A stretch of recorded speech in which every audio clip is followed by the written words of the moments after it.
राधे राधे। जय श्री कृष्णा। ओम नमः शिवाय। दोस्तों, आप सभी भक्तों पर भगवान भोलेनाथ की कृपा सदा बनी रहे। तो दोस्तों, जो भक्त शिवलिंग पर जल चढ़ाता है उसे क्या फल मिलता है?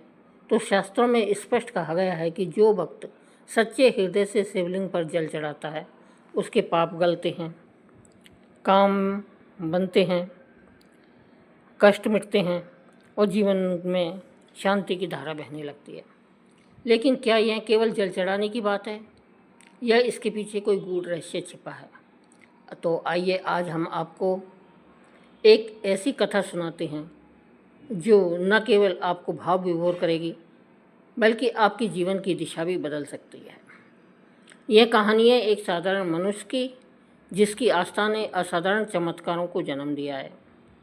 जब दुनिया उसे छोड़ चुकी थी तब शिवजी के चरणों में उसकी भक्ति ने उसे आश्रय दिया। यह केवल एक कहानी नहीं बल्कि आपके और मेरे जैसे हर उस इंसान की यात्रा है जो सच्चे मन से भोलेनाथ को पुकारता है। तो हम अब चलते हैं उस कहानी की ओर और सनातन धर्म की दिव्य कथाओं की ओर जो हमको महादेव जी की तरफ ले चलती है। दोस्तों, शिवपुरी एक छोटा सा गांव जहाँ की हवा में भक्ति की सुगंध घुली रहती थी, जो हिमालय की तलहटी में बसा था।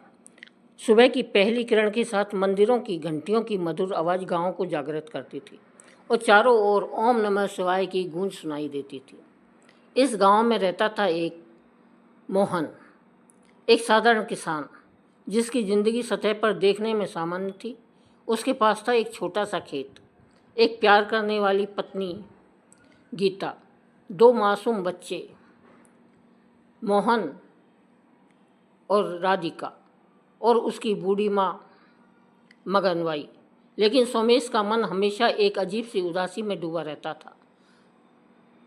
मोहन के खेत में कई सालों से फसल अच्छी नहीं हो रही थी, बारिश समय पर नहीं होती थी और जो थोड़ा बहुत अनाज उगता वे बाजार में अच्छी कीमत नहीं ला पाता। साहूकार का कर्ज दिन पे दिन बढ़ता जा रहा था और हर महीने साहूकार मोहनलाल के दरवाजे पर आकर तगादा करता, मोहन कब चुकाएगा मेरा कर्ज, ब्याज बढ़ता जा रहा है। उसकी कड़वी बातें मोहन के दिल को चाकू की तरह चीरती थी। गायत्री भी चुपके चुपके आंसू बहाकर लेकिन मोहन से कुछ नहीं कहती थी।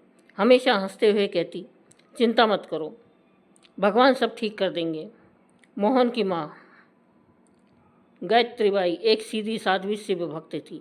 उसकी उम्र 70 के पार थी, लेकिन हर सुबह वह गंगा नदी से जल लेकर गांव के प्राचीन मंदिर में जाती। वहाँ वह शिवलिंग पर जल अर्पित करती, बेलपत्र चढ़ाती और घंटों भगवान शिव की भक्ति में लीन रहती। वह अक्सर मोहन से कहती, बेटा, शिवलिंग पर जल चढ़ाना कोई साधारण काम नहीं है, यह तुम्हारे मन की सारी अशुद्धियों को धो देता है। जो सच्चे मन से भोलेनाथ को जल अर्पित करता है उसका हर दुख दूर हो जाता है। लेकिन मोहन को यह सब बातें बेकार लगती थी। जब वह जवाब देता, माँ, यह सब पुराने ज़माने की बातें हैं, जल चढ़ाने से खेत में बारिश नहीं आएगी और ना ही साहूकार का कर्ज चुक जाएगा। एक दिन उसकी माँ की तबीयत अचानक बिगड़ गई। उनकी सांसें उखड़ने लगी और वे बिस्तर से उठ भी नहीं पा रही थी। गांव से वैद्य को बुलाया गया, लेकिन उसने कहा कि उसकी माँ की हालत नाजुक है, अब भगवान ही कुछ कर सकते हैं। मोहन का दिल टूट गया। उसने अपनी माँ को बिस्तर पर कमज़ोर हालत में देखा और उसका मन भर आया। उसने सोचा, माँ ने सारी ज़िंदगी भगवान शिव की भक्ति की है, उसके लिए मैं एक छोटा सा काम तो कर ही सकता हूँ। अगली सुबह सूरज उगने से पहले मोहन उठा। उसने गंगा नदी से एक तांबे के लोटे में शुद्ध जल भरा और मंदिर की ओर चल पड़ा। मंदिर में प्रवेश करते ही उसे एक अजीब सी शांति महसूस हुई। उसने शिवलिंग को देखा जो भस्म और बेलपत्रों से सजा हुआ था। मोहन ने कोई मंत्र नहीं पढ़ा क्योंकि उसने कोई मंत्र उसको आता ही नहीं था। उसने तो बस सच्चे दिल से जल अर्पित किया और मन ही मन प्रार्थना की, हे भोलेनाथ, मेरी माँ को बचा लो, मैं और कुछ नहीं मांगता। उस दिन जब मोहन मंदिर से बाहर निकला तो उसे लगा जैसे कोई भारी बोझ उसके कंधों से उतर गया हो। उसका मन हल्का हो गया और उसे एक अनजानी सी ताकत का एहसास हुआ। उस रात उसकी माँ की हालत में सुधार होने लगा। वैद्य हैरान था क्योंकि उसने तो उम्मीद ही छोड़ दी थी। मोहन को जब यह संयोग लगा, लेकिन उसकी माँ ने कमज़ोर आवाज़ में कहा, बेटा यह संयोग नहीं, भोलेनाथ की कृपा है। तू हर रोज़ जल चढ़ा और देख तेरा जीवन कैसे बदलता है।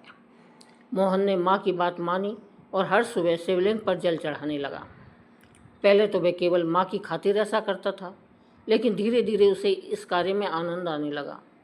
सुबह की ठंडी हवा, नदी के किनारे का सन्नाटा और मंदिर की शांति उसे एक नई ऊर्जा देती थी। वह भगवान शिव से कुछ नहीं मांगता था, बस अपनी माँ की सेहत और परिवार की खुशहाली के लिए प्रार्थना करता था।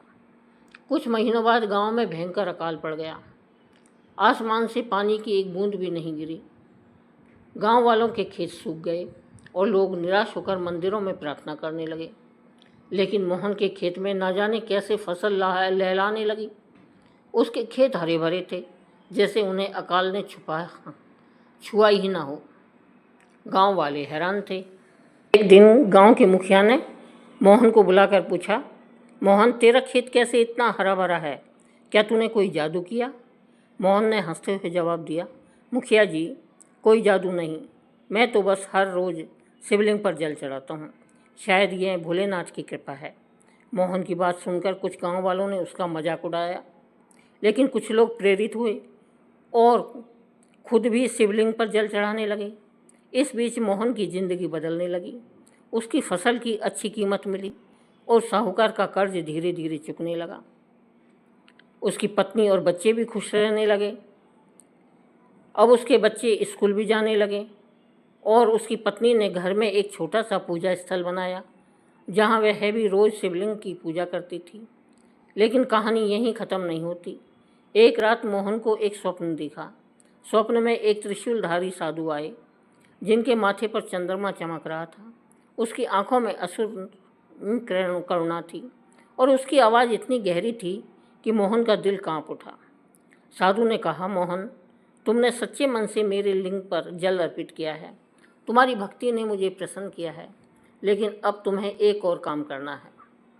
गांव के बाहर जो सूखा हुआ तालाब है, वहाँ एक प्राचीन शिवलिंग दबा हुआ है। उसे निकालो और उसकी पूजा शुरू करो। यह तुम्हारे गांव की रक्षा करेगा। मोहन सुबह उठा तो उसका शरीर पसीने से भीगा हुआ था। दिल जोर जोर से धड़क रहा था। उसने अपनी पत्नी को अपने स्वप्न की बात बताई। पत्नी ने कहा, मोहन यह कोई साधारण सपना नहीं, यह तो स्वयं भोलेनाथ का आदेश है। हमें इसे मानना चाहिए। मोहन ने गांव वालों को इकट्ठा किया और अपने स्वप्न की बात बताई। कुछ लोग तो हंसे और बोले, मोहन तू पागल हो गया है, सूखे तालाब में शिवलिंग कहाँ से आएगा? लेकिन कुछ लोग जिन्हें मोहन की भक्ति पर यकीन था, उसके साथ चल पड़े। मोहन, उसकी पत्नी और कुछ गांव वालों ने मिलकर तालाब की खुदाई शुरू की।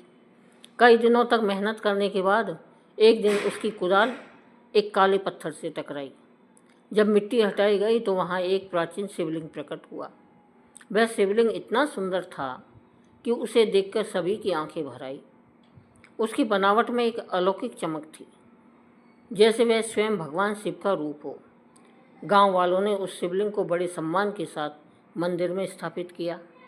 नए मंदिर की स्थापना के बाद मोहन हर सुबह दोनों मंदिरों में जल चढ़ाने जाता, एक गांव के पुराने मंदिर में और दूसरा नए मंदिर में। इस घटना के बाद गांव में चमत्कार होने लगे। अकाल खत्म हो गया और आसमान से बारिश की बूंदें बरसने लगी। गांव के खेत फिर से हरे भरे हो गए। मोहन का कर्ज पूरी तरह चुक गया और उसका परिवार खुशहाल हो गया। गांव वाले जो पहले मोहन का मजाक उड़ाते थे, अब उससे प्रेरणा लेने लगे। एक दिन मोहन नए मंदिर में जल चढ़ा रहा था, तभी वहाँ एक बूढ़ा साधु आया। उसके माथे पर भस्म थी और हाथ में त्रिशूल था। उसकी आंखों में वही करुणा थी जो मोहन ने अपने सपने में देखी थी। मोहन ने उसे प्रणाम किया। साधु ने मुस्कुराते हुए कहा, मोहन, तुमने भक्ति का असली अर्थ समझ लिया। शिवलिंग पर जल चढ़ाना केवल एक रिवाज नहीं, यह तुम्हारी मन की शुद्धि और भगवान के प्रति तुम्हारी निष्ठा का प्रतीक है। जो सच्चे मन से यह करता है, भोलेनाथ उसका दुख हर लेते हैं। मोहन की आंखों में आंसू आ गए। उसने साधु के चरणों में सिर झुकाया और कहा, बाबा, मैं अब समझ गया, यह जल केवल जल नहीं, मेरी भक्ति का प्रतीक है। साधु ने मुस्कुराकर उसे आशीर्वाद दिया और गायब हो गए। मोहन को एहसास हुआ कि वह कोई साधारण साधु नहीं, स्वयं भगवान शिव थे। उसका दिल कृतज्ञता और भक्ति से भर गया। मोहन की कहानी हमें सिखाती है कि भक्ति में अनंत शक्ति होती है। शिवलिंग पर जल चढ़ाना केवल एक रस्म नहीं, बल्कि हमारे मन को शुद्ध करने का और भगवान शिव के प्रति अपनी श्रद्धा व्यक्त करने का एक माध्यम है। जो सच्चे मन से यह करता है, भोलेनाथ उसकी हर पुकार सुनते हैं। यह कहानी हमें सिखाती है कि विश्वास और धैर्य के साथ किया गया हर छोटा सा कर्म भी चमत्कार ला सकता है।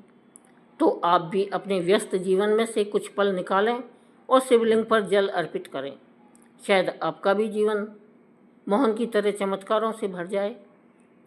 अगर आपको यह कथा पसंद आई हो तो इसे अपने दोस्तों, परिवार में और सभी शिव भक्तों के साथ शेयर करें, लाइक करें, कमेंट करें और प्रेम से बोलिए, हर हर महादेव, जय भोलेनाथ। हमारे चैनल को सब्सक्राइब करें। धन्यवाद।